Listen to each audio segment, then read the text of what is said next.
Seat ఇచ్చిన రోజున పవన్ కళ్యాణ్ గారు పితాని బాలకృష్ణ గారిది మాది ఒకటే కుటుంబం, పోలీస్ కుటుంబం, ఆయన బ్లడ్ మాది ఒకటే. ఇప్పుడు పితాని బాలకృష్ణ గారు మా గుడుల్లో ఉండాలని చెప్పడం, మొట్టమొదటి సీటు నా కండువ వేసి ప్రకటించిన రోజున మరి ప్రపంచ దేశాల్లో తెలుగు వాళ్ళు ఎక్కడుంటే అక్కడ అందరికీ కూడా పరిచయం చేసిన మరి మహానుభావుడు కొణిదెల పవన్ కళ్యాణ్ గారు. కానీ మరి 2019లో పోటీ చేసాం, ఎంతో ధనం వెచ్చించాం, అన్ని రకాలు కూడా నష్టపోయి ఎలక్షన్ చేశాం. మొట్టమొదటి సీట్ ఇచ్చారు, గెలవాలి ఎలాగని చెప్పేసి. కానీ ఆ రోజు మరి ఓడిపోయినప్పటికీ కూడా అందరూ 6 నెలల తర్వాత, సంవత్సరం తర్వాత, 2 సంవత్సరాల తర్వాత కూడా పార్టీ కోసం మొదలుపెట్టారు. కానీ నేను ఓడిపోయిన వారం నుంచే ఈ పార్టీ కోసం కష్టపడ్డాను. ఇక్కడ ఈ జెండా, జనసేన పార్టీ జెండా ఎలాగైనా ఎగరేయాలి. ఇక్కడ అంతకన్నా జనసేన పార్టీ జెండా ఎగరేయాలి అనేది ఎంత ముఖ్యం. ఇక్కడ సెట్టిబల్జ సామాజిక వర్గం ఎమ్మెల్యేగా గెలవాలనేది నా విపరీతమైన కోరిక. ఎందుకంటే అందరూ చెప్తారు, మత్స్యకార సోదరులు కూడా చాలాసార్లు మేము చేసామన్నా, ఎస్సీలు చేశారన్నా, రాజులు చేశారన్నా, అలాగే ఏరు నియోజకవర్గంలో కూడా కాపులు చేశారు.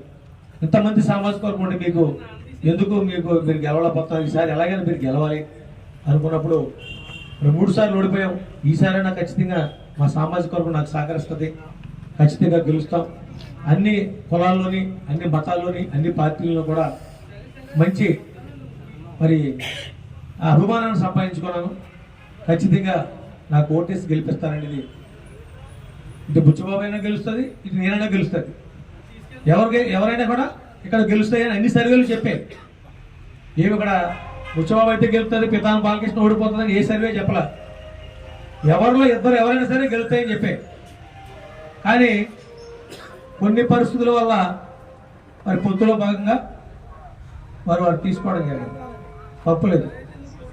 కానీ తీసి దాని తమ్ముడు అన్నట్టుగా ఒక మాట చెప్పుంటే ముందు ఇలా జరుగుతుంది. కనీసం మాట చెప్పకుండా టికెట్ అనౌన్స్ చేయటం, ఇంకా అందరి దగ్గర టీవీల దగ్గర కూర్చొని మన పేరు వస్తుంది. చాలామంది మీరు అందరూ మీరు వెళ్ళండి అంటే నేను ఒకటే, ఆయన మీద ఉన్న నమ్మకం, విశ్వాసం.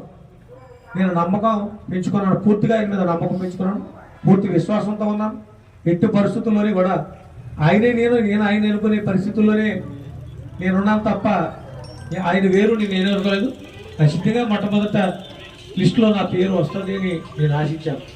ఎందుకంటే నేను కోనసీమలో అయిన తర్వాత ఆయన దగ్గరికి వెళ్ళిన రోజున కూడా ఆయన నాకు ఒక ప్రత్యేకమైన భరోసా ఇచ్చి, ఈ పొత్తులు ఉంటే పరిస్థితులు ఏ రకంగా ఉంటాయని అనుకుంటున్నారండి అన్న రోజునే, లేదు పితాని గారు మిమ్మల్ని కాపాడుకునే బాధ్యత నాదని చెప్పేసి ఆయన చెప్పడం.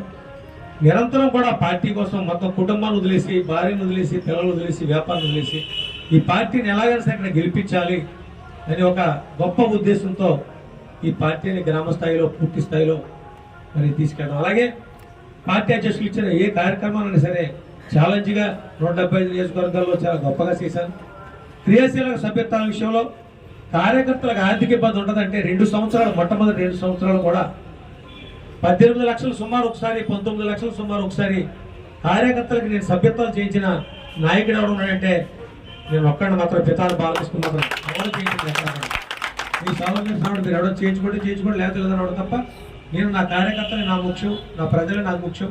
అంటే నేను రాజకీయాల్లోకి వచ్చిందే దానికోసం వచ్చాను, ఏదో పదవుల కోసం అనుకుంటే. ఆ రోజునే మరి జగన్మోహన్ రెడ్డి నన్ను ఎక్కడికి ఒంగోలు పిలుచుకొని మరి పిల్లి బోస్ గారి ద్వారా రప్పించుకుని నన్ను, నీకు ఎమ్మెల్సీ ఇస్తానన్నా, నువ్వు ఖర్చు పెట్టిన డబ్బులు ఇస్తానంటే నీ ఎమ్మెల్సీ కోసం నేను రాలేదు, నేను ప్రజల నుంచి నాయకుడిగా గెలవాలని వచ్చాను, నాకు అదే ఇష్టం అని చెప్పేసి నేను ఆ రోజు నా పదవి వదిలేసి వచ్చాను.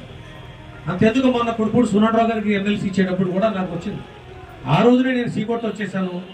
ఇవాళ నాకు ఆ ఎమ్మెల్సీ నాకెందుకు, నా అధ్యక్షుడు గొప్ప, జనసేన పార్టీ గొప్ప అని చెప్పేసి నేను చెప్పుకున్నాను.